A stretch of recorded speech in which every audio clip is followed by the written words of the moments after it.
للہ رب العالمین والصلاة والسلام علی سیدنا و مولانا محمد صاحب الجود والکرم وعلی آلہ وازواجہ وحبابہ واصحابہ وذریتہ اجمعین۔ حضرت اقدس مولانا مفتی شیخ الحدیث سعید احمد صاحب پالنپوری رحمۃ اللہ علیہ کی کتاب معین الفلسفہ کا مطالعہ جاری رکھتے ہیں، اور پچھلی بار ہم نے پہلی دلیل جو آپ نے پیش کی فلسفہ یونان کو پڑھنے کے لیے، اس پر کچھ غور و فکر کیا تھا۔ آج انشاءاللہ دوسری دلیل کو دیکھیں گے، لیکن اس سے پہلے ذرا جو ہے پچھلی بار جو کیا تھا اس کو دہرا لیتے ہیں۔ تو پہلی دلیل یہ ہے کہ جو معارض اسلام نظریات ہیں ان کو جاننا ضروری ہے، اور یونانی فلسفہ ایک معارض اسلام نظریہ ہے، تو اس کا جاننا بھی ضروری ہے، اس لیے ہم یونانی فلسفہ کو پڑھتے ہیں۔ دوسری بات یہ ہے کہ فلسفہ یونان کے خیالات بھی ختم نہیں ہوئے ہیں، وہ خیالات جو ہیں ایک لحاظ سے جدیدیت کا حصہ ہیں، تو اس لحاظ سے فلسفہ یونان کو پڑھنے کا فائدہ ہے۔ فلسفہ یونان کو پڑھنے کا یہ دلیل درست ہے، لیکن یہ کہ اس میں کچھ اور اس کی وضاحت کی ضرورت ہے، کیونکہ فلسفہ یونان صرف معارض اسلام نظریہ نہیں ہے، کیونکہ اگر صرف نظریہ ہوتا تو اس پر اتنا وقت صرف کرنے کی ضرورت نہیں تھی، ایون یعنی حتیٰ کہ اگر وہ ایک زندہ نظریہ بھی ہوتا تو اس پہ اتنا وقت صرف کرنے کی ضرورت نہیں۔ تو فلسفہ یونان جو ہے صرف ایک نظریہ نہیں ہے، بلکہ اللہ بھلا کرے آپ کا، فلسفہ یونان جو ہے وہ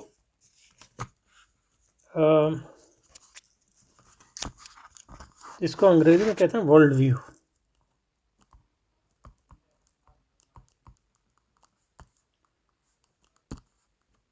یا دین ہے،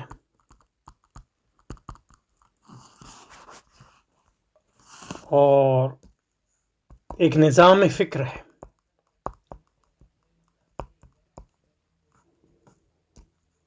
جو جہاں سے مغربی تہذیب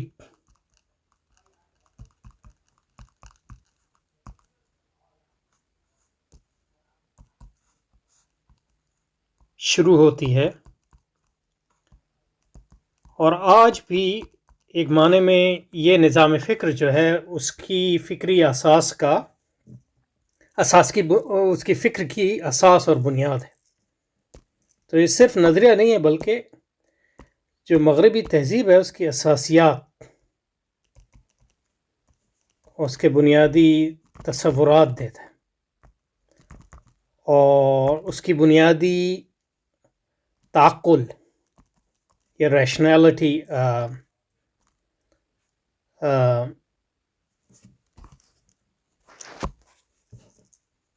اس کے بنیادی تعقل یا ریشنالٹی فراہم کرتا ہے، اور انہی بنیادی تصورات کو پروان چڑھا کر ہی مغربی تہذیب جو ہے اس نے مختلف ادوار میں مختلف شکلیں اختیار کی ہیں، اور اس کی سب سے آج تک جو جامع شکل ہے، اور ایسی شکل جو ادیان سماوی سے سب سے زیادہ دور ہے، وہ آج جدیدیت کی شکل میں ہمارے سامنے موجود۔ تو جدیدیت کو سمجھنے کے لیے بھی یونانی فکر اور رومی فکر کے بنیادی خیالات اور تصورات کو، اس کی بنیادی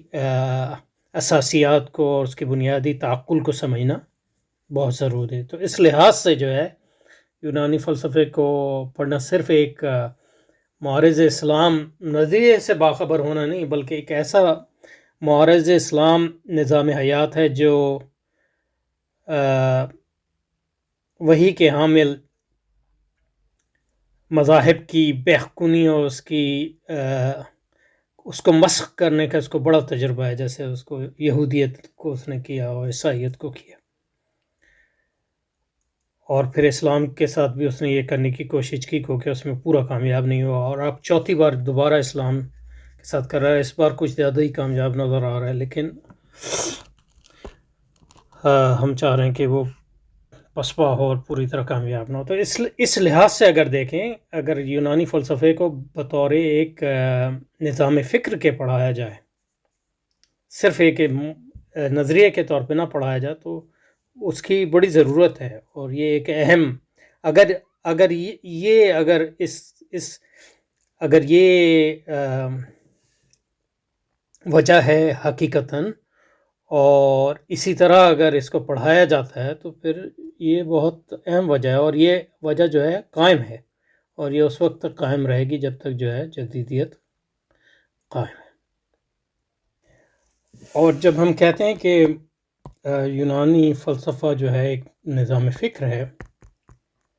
تو اس سے مراد ہماری چند چیزیں ہوتی ہیں۔ خیالات تو اس میں آتے ہیں، لیکن خیالات سب سے جو ہے غیر اہم چیز ہے، یعنی مطلب اہمیت میں سب سے ان کا درجہ کم ہے، لیکن جو دوسری اہم چیز ہے وہ تصورات ہے، کیونکہ تصورات کے بغیر جو ہے آپ خیالات جو ہے اس کو خیالات ایک لحاظ سے تصورات کے بغیر جنم نہیں لے سکتے، عملی جامہ یا اظہار کا ان کو موقع نہیں ملتا۔ تو ایک تعریف جو فلسفے کی گئی ہے، مثلا ایک فرانسیسی فلسفی تھا ڈیلیوز، اس نے اپنی کتاب، یہ 20ویں صدی کا فلسفی ہے، اس نے اپنی کتاب میں لکھا ہے کہ فلسفہ جو ہے تصورات کی تخلیق کا علم ہے۔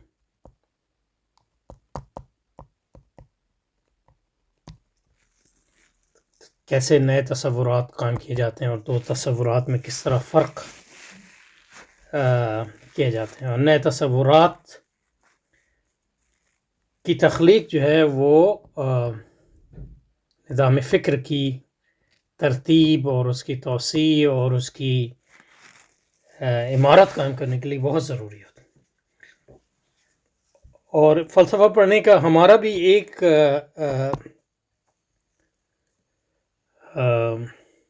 مقصد یہی ہونا چاہیے کہ ہم اس میں ماہر ہو جائیں کہ کس طرح نئے تصورات تخلیق کریں، اور موجود تصورات میں نئے فروق یا ڈسٹنکشن جس کو انگریزی میں کہتے ہیں وہ پیدا کریں، اور جو تصورات ہیں ان کو کس طرح جو ہے ان کی تحلیل کریں، کس طرح ان کو تتر بتر کریں، ڈی کنسٹرکشن اس کو کہتے ہیں۔ سو کنسٹرکشن، ڈی کنسٹرکشن اور ڈسٹنکشن، یہ تصورات کی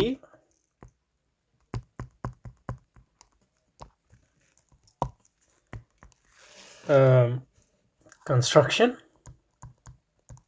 اس کو کہتے ہیں تخلیق، یعنی عدم سے وجود میں نئے خیالات آتے ہیں،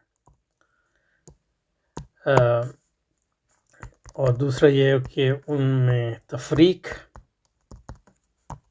ڈسٹنکشن، تو ایک طرح کے دو تصورات میں جو ہے تفریق کو نمایاں کرنا، وہ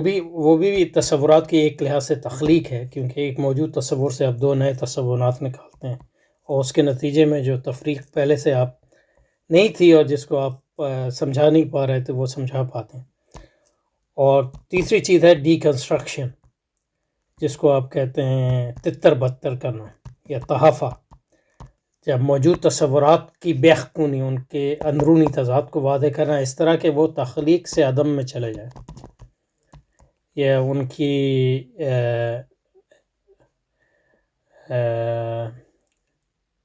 ان کو تتر بتر کر دیا جائے، ان کی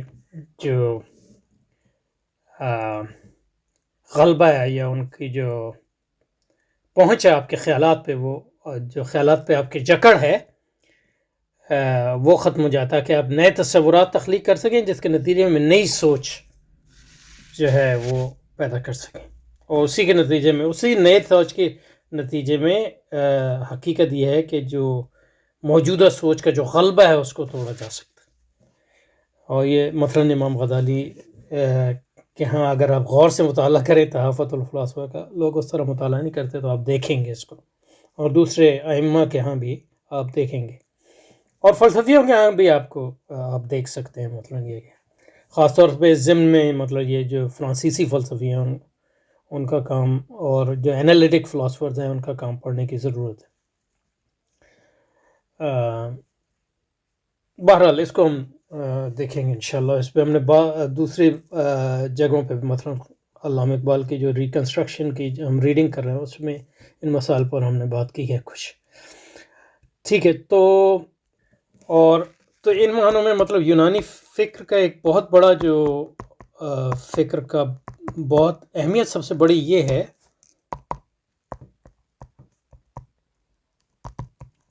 یہ ہے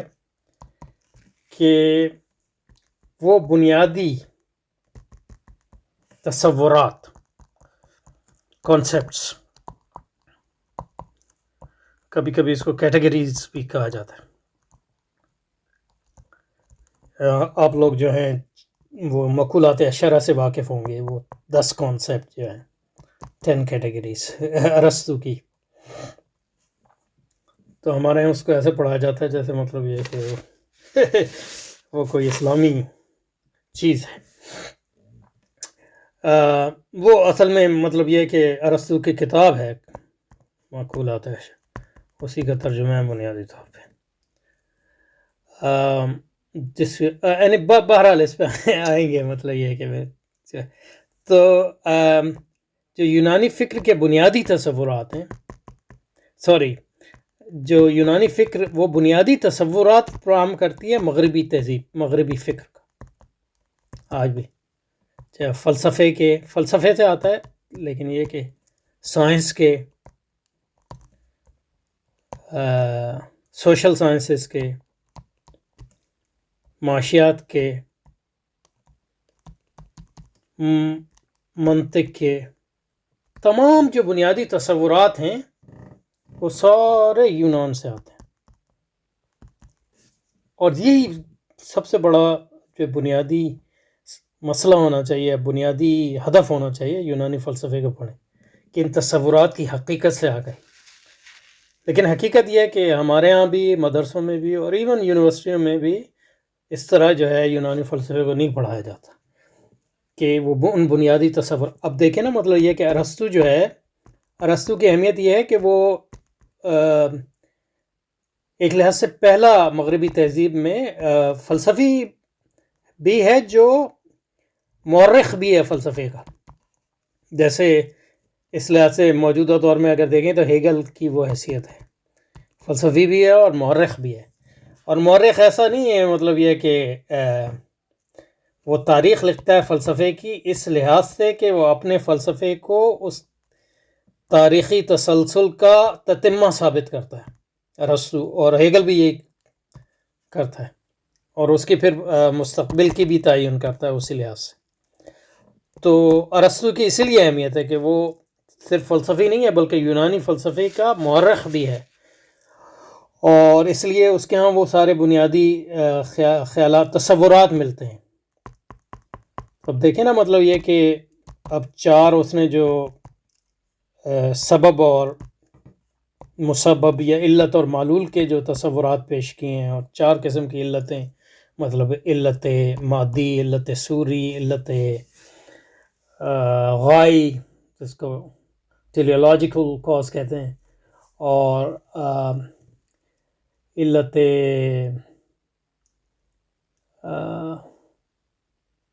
افیکٹو کاز کو اور بھی میں کیا کہتے ہیں، میرے ذہن میں لفظ بھول گیا ہے، لیکن مطلب یہ ہے کہ چاروں جو کاز ہم پڑھتے ہیں، مطلب یہ کہ formal cause, material cause, effective, even انگریزی لفظ جو میں یاد نہیں آ رہا صحیح، اور یہ 4 جو کازز ہیں، یعنی مطلب کازز یعنی کاز کا تصور، علت کا تصور اور علت کی اقسام کا تصور جو ارسطو کے ہاں ہے، وہ سارا مطلب وہ پیش اس لحاظ سے کرتا ہے کہ وہ جو یونانی فلسفہ اس وقت تک اس نے اس موضوع پہ جو بات کی تھی اس کو ایک لحاظ سے ایک سب کو جمع کر دیتا ہے ایک لحاظ سے، اور ان کو ترتیب دیتا ہے، ان کی تنظیم بناتا ہے، ان کی تو اب کہنے کا مقصد یہ ہے کہ یہ جو کاز کا تصور ہے، چاہے آپ فلسفہ پڑھیں، چاہے آپ سائنس پڑھیں، چاہے آپ فزکس پڑھیں، یعنی بنیادی فزکس، آج ماڈرن جدید فزکس کی بات کروں، یا سوشل سائنس پڑھیں، یہ کاز کا تصور آج بھی بہت بنیادی تصور ہے، اور اس تصور کو ارسطو کے ہاں سمجھے بغیر، یونانی فکر میں سمجھے بغیر جو ہے آپ جدید فلسفہ، جدید فزکس، جدید سوشل سائنسز، جدید معاشیات کو نہ سمجھ سکتے ہیں، نہ اس کا محاکمہ کر سکتے. اب یہ ہے کہ ارسطو کے زمانے سے اب کاز کی پر تو بہت زیادہ کام ہو گیا اس کے بارے میں، مطلب یہ ہے کہ بہت بحثیں لمبی ہو گئی ہیں، لیکن یہ ہے کہ اس کی شروعات وہیں سے ہوتی ہے، اس کی اساس وہیں سے ہوتی ہے. تو اس لحاظ سے مطلب یہ ہے کہ مطلب یہ ہے کہ اور تصورات جیسے ارسطو کے پوٹینشیل اور ایکچوئل کا تصور، یعنی کیا فرق ہے، جو جس کو آپ کہتے ہیں بالقوہ اور بالفعل کا فرق، یہ بھی ارسطو کے یہاں سے ہے. تو اس کے یہاں مطلب یہ کہ مادہ جو ہے وہ پیور پوٹینشیلٹی ہے، اور جو فکر ہے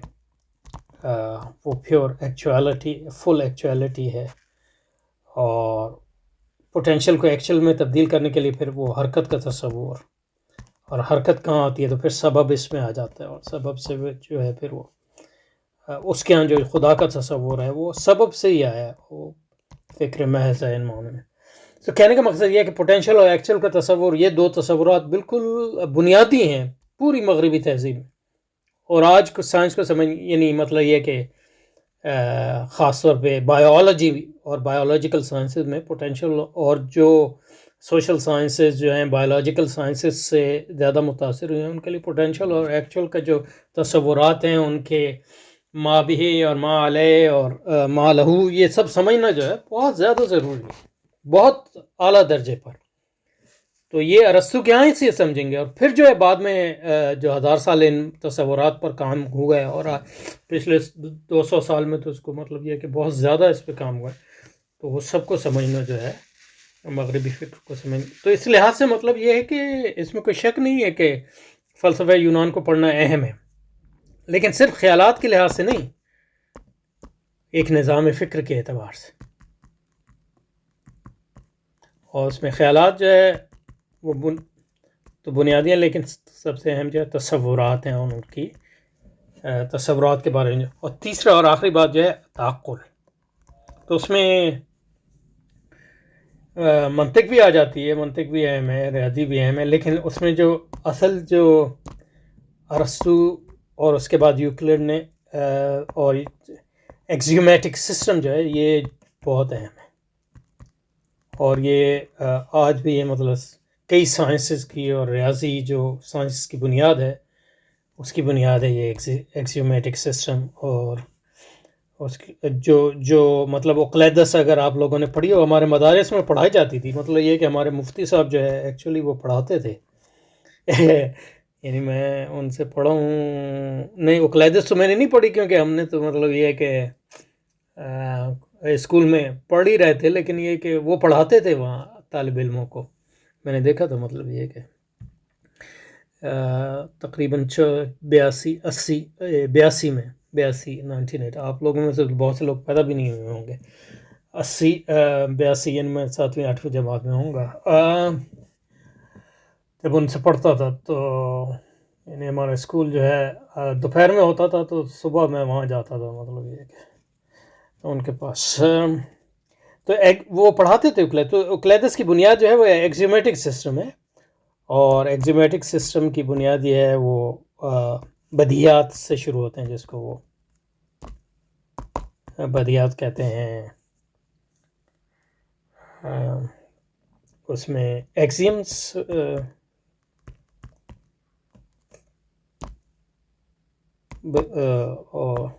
پوسچولیٹس بھی کہتے ہیں، اور بدیات سے شروع کرتے ہیں، اور بدیات سے جو ہے پھر بدیات کے بعد تعریفات آتی ہیں، بنیادی تعریفات. تو تعریف کا تصور اور یہ بحث کہ تعریف سے آپ حقیقت معلوم کر سکتے ہیں نہیں، اور اس میں پوری بحث ہے مغربی تہذیب میں یونانیوں سے ہی شروع ہوتی ہے، ریئلزم اور نومنلزم کے بارے. مثلا یہ کہ ہمارے جو متکلمین ہیں وہ زیادہ تر ریئلسٹ ہیں تعریفات کے مقابلے میں، جبکہ مثلا یہ کہ حنبلی یا ابن تیمیہ وغیرہ لوگ یہ نومنلسٹ ہیں. اب متکلمین یہ سمجھتے ہیں کہ ریئلزم کا انکار کوئی مطلب یہ کہ اسلام کا انکار ہو گیا، حالانکہ مطلب یہ دونوں جو ہے مطلب یونانی فلسفے کے نظریات ہیں، اور متکلمین نے ایک زمانے میں اس کو استعمال کیا، لیکن مطلب یہی ہوتا ہے کہ پھر جو ہے وہ علم کلام کا حصہ بن جاتے ہیں، اور یہ بھول جاتے ہیں کہ وہ ایک آلہ تھا. تو کہنے کا مطلب یہ کہ ڈیفینیشن تعریف سے پھر جو ہے، اور پھر ایکسیمز اور تعریف سے ملا کے پھر جو ہے آپ تھیورم پروو کرتے ہیں. تو اس کو کہتے ہیں ڈیڈکٹیو سسٹم. تو یہ سارا ڈیڈکٹیو سسٹم جو ریاضیات کی بنیاد ہے اور جیومیٹری کی بنیاد ہے، یہ سارا جو ہے ارسطو کے یہاں سے آیا ہے. اور ارسطو کے یہاں سے آنے کا مقصد یہ ہے کہ ارسطو کیونکہ مورخ ہے تو وہ جمع کرتا ہے کہ اس کے وقت تک جو یونانی تہذیب نے جو ڈھانچہ تیار کیا، اس کے بعد جو ہے مطلب یہ ہے کہ اس کو جو پروان چڑھایا وہ اقلیدس نے، اور اقلیدس کے بعد جو ہے مطلب ہمارے زمانے میں تو اس کو بہت زیادہ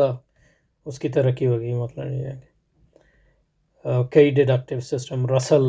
نے اس پہ مطلب یہ ہے کہ پرنکیپیا میتھمیٹکا 3 جلدوں میں لکھی، اور اب تو مطلب یہ ہے کہ اور اس کا استعمال جو ہے ریاضی میں ہے، کمپیوٹر سائنس میں ہے وغیرہ وغیرہ، اور منطق میں ہے،